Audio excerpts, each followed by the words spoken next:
Online Manipur YouTube channel as being birba mayam pumnong po amukah na taram oksari han badam na maru iba pa ama abde thamjage Manipur gi nahasing amadi praja miyam gi public meeting ama pangthok lagani Youth of Manipur na Manipur da leiriba CSO sing amata oina punsindun apun bagi kholau lawbiu haina Manipur da leiriba CSOs singi mathakta thamkiba matam loikiba na Manipur da leiriba youth sing amadi praja miyam gi public meeting ama athuba matam da pangthok tuna miyam na warep lawminabagi tanja ama lawragani haina Youth of Manipur gi volunteer sing na phongdokre volunteer sing na makata na hai Youth of Manipur haiba si Manipur da leiriba na hawirba miyam amata oina punsin nabagi platform amani Youth of Manipur na Manipur da leiriba CSO amata oina punna chatminaroi amadi political amata ga mari leinaroi matung tarakpada Youth of Manipur na tawgada thabuk thoram sing Manipur da leiriba na hawirba miyam punna amata oina warep lawminagani haina su phongdokhi adugo atopa update amadana loop sing punsillaga kokomi semkibani apunbagi matang da kanagumba kharana oja saduna dakpagi mathauta de kokomi miyamgi emotion sanarabadi aikhoi masen onsin aduna sathiba amang ata thorakani Jitendra kokomi haibasi makok maru panba lupni miyoi ama ani na punsin duna semkiba nate Manipur gi ngamkhai ngakna bagi damakta thodang lawduna lakiba kokomi da apunbagi matang da kanagumba kharana oja saduna takpagi mathauta de apunbagi kanaba amadi maru iba adu खंबगी दमकता लुपसी पुनसल लगा कोकोमी सेमदना ngasi phawba miyam ga loina na thodang lawribani haina coordinating committee on Manipur integrity kokomi na phungdoragli lampen pata leiba lup asigi loisangda ngasi pangthokiba pawmi sing unaba adu da kokomi gi coordinator Jitendra ningom bana hai chinkuki narco terrorism ga kanna lanthengna ringi charakta ikhoi masen onsin aduna amana amma hunnaba amadi khungsep hainabagi thawong kaya satharagli ba si leibak thibani asigumba thawong asina apunbagi pangal sagat pangamdriba khunai asibu hedna machoi tanaba sinba oina thukani miyoi kharna kokomi bu tongan ba platform kaya da criticize tawriba asi loop asina taramna ui adubu thokliba irang asina maram oiduna mipum kudimak emotional oina leiringai serak asida section na criticize tawba mathautai kokomi na semkhiba soikiba leirabasu semdoknabagi tanja adu miyamna pibiyu madu nataduna miyamgi emotion sanarabadi aikhoi masen onsinaduna sathiba amang ata thorakani haiki magna hai kokomi haibasi mara chetpa loop mayam punsinduna Manipur gi ngamkhai ngakna bagi damakta thodang lawduna lagliba loop amani miyoi ani ahumna punsinduna semkiba natte makok maru panba loop asida kanagumba kharana apunbagi matang da oja saduna takpagi mathau thoina tade Youth of Manipur na lamdam asigi CSO sing punsin na bahotnariba asi kokomi na su saugatli adubu nongmanini de hekta punsillu haina dictate tawbagi thawong asidi tawhaningde masimakti kokomi na yabangamloi punsindringaida han karamba lambi da punsin gani haibadu khangba mathau tai madu natrabadi punsil laba matung da apun bagi warep lawbada hena samam na ba thokpa yai haiki magna makata na hai matam kuina miyam gi amadi Manipur gi damakta thodang yarakli ba kokomi bu lanai khudung chaba thiba miyoi kharna leitonda saru pande matagum haining bata haiduna maral sinaba honariba si thokliba irang marak asida asumba thawongni haina laude kokomi gi su khangbangam bagi pankhai ama lei haibasi khangbiyu kokomi da singnarakpa khudingmak leibak miyamga loinana mayok yagani haiki amarom da ngarang kokomi amadi miyam na central force ki barricade lauthoknaba sangsin kiba khongjing adu morally mai pakpo oina lawi khongjang adu da sogat khiba kuding ma kokomi na thagat pa phongdokli adubu phagak sau ikai meike gi khunja sing amadi lenga ka hana yana ba khara leiramba adu lenga na matam sana miyam da khangan dabana misunderstanding thokpani phagak sau ikai degina phagak sau kaithel phawba leiriba barricade sing lauthok lagliba chaisat taraga manga phawba torbung community area phawba lauthok ke haina khunja singa lenga ka yanaba leiram khibani adubu matam sana lenga na khangan dabana ima singbu nungsa da phawduna miyambu asok apan nanghaliba adu lenga na thogan bani haina lawi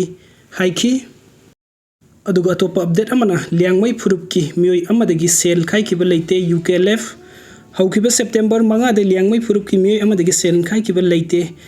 haiba thodok United Kuki Liberation Front UKLF ka mari leina de hairi UKLF ki joint secretary T James na thador paseron amada thodok adu de UKLF ki kadar sing sen nei haina pau sekhar da phong kiba leibak thibani thodok thukiba mafam adu loop asina konba mafam oidabata natana kangpokpi district loop asigi kadar amata leite hairi siron adu na makha tar adu na center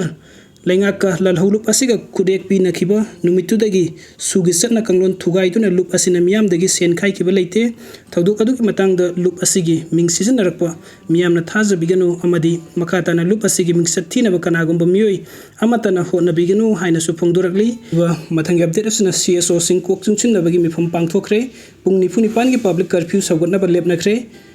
Thawai Miren Women Wing na sinduna Palace Compound leiba iboyema simang nila sanglenda ngasi CSO sing oiba mifam ama pangthokna tongan bo warep sing lokibaga loinana Thawai Mirel gi ima sing na sangsilakpa sara henbagi khungjang su handokre ngasi pangthokiba mifam aduna Manipur da leiriba CSO sing ama toina punsilaga thabuk tawminna ba hodna ba hayeng September 9 da su iboyema sumang nila sanglen asimakta da CSO sing gi mifam makata na phamba takdal na kauriba pung nifuga nipan gi public curfew ngasigi mifam na amato ina sogat pa haina su warep lokhi warep sing asiga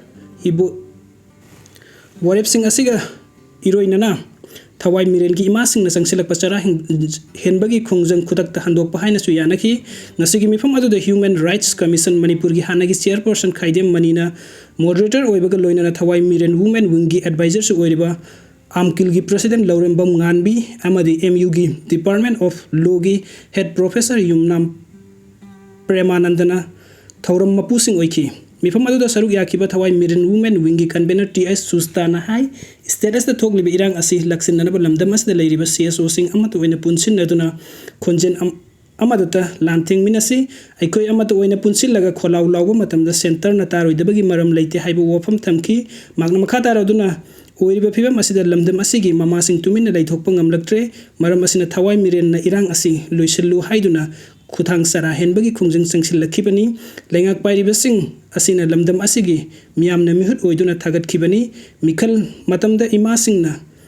khong soktuna khurumki aduga hojik sara heliba asdana kanamatana laktuna hangkide haina su pendaba phongdukhi hojik oiriba phibam asi makhatana sangthana leirabadi lamdam asigi phibam hena lusilakani irang asi loisilaktabadagi lamdam asigi tungi yumburen oigadoriba nahasingna tolaktuna irang asi loisellu haina kholaw lawba horakle nahasing asina afaba maikaida satkrabade phai adun natrabadi aduga atoba update amna Liangmai Naga Indigenous Forum na KRA gi thong condemn tawrakli Rianglong khungi hanagi village chairman Jet Hautong Ambu thasigi mangada kuki revolutionary army KRA gi kangbuna Chalwa village ta hana bahon naramki Hairaduna thawong adubu Liangmai Naga Indigenous Forum na akan bamongda condemn tawrakli Liangmai Naga Indigenous Forum na thadurpa cheron amana Jet Haktongbu thabukkan na sunomduna hingjaba amadi shanti pamjaba miyamna ikai khumnaba misangni thasigi mangada mahakna mahaki bolero da Imphal tamna lakpagi lambi da Chalwa khun yorakpada kuki militant kharna mahakpu khamlaga sen gi demand tawrakhi adubu mahak senpham adu yaudabana piba ngamloi haina ngang nakhi hairi matam adu da militant sing aduna mahakpu wari sanasi haina gari dagi kumthalaga mamai amadi makokta masing khangdana phuraga thamlamki magna makhata na Imphal tamna lakpada kangpokpida kuki militant kharna amuk khamlaga selfie na ba ki halakpadagi lupa lising ani piram ki hairi IT dot ki paring de leiriba kuki singna atopa miyo singbu ikai khumnaba amadi nungsiba tamgadabani misam miyambu ki hanbatu kadabani amadi lambida laksaba mana masing yonjaba sing dagi namduna sen khaibagi thabuk lepkadabani haina su phongdorakli Serol sina makhata araduna IT road paring da kuki group sing lambi da lakpa miyo sing phu saiba sen munbagi thabuk chathaduna lagli amorom da hokiba matam khara asidana Naga miyo sing da anti social oiba thawong sing leptana satharagli ba asi kari maram gino haiba kuki militant sing na paukhumpi ga dabani hairi misam miyam di anti social oiba thabuk sing leptana sathariba asida laingak nakan ba mideng sangduna maral leiba sing faduna dandi piga dabani haina su Liangmai Naga Indigenous Forum na taksilli video sing bibagi damakta mayam pumna pu amakana tagachari anob update ki damakta online Manipur YouTube channel subscribe to biramu. Thank you so much.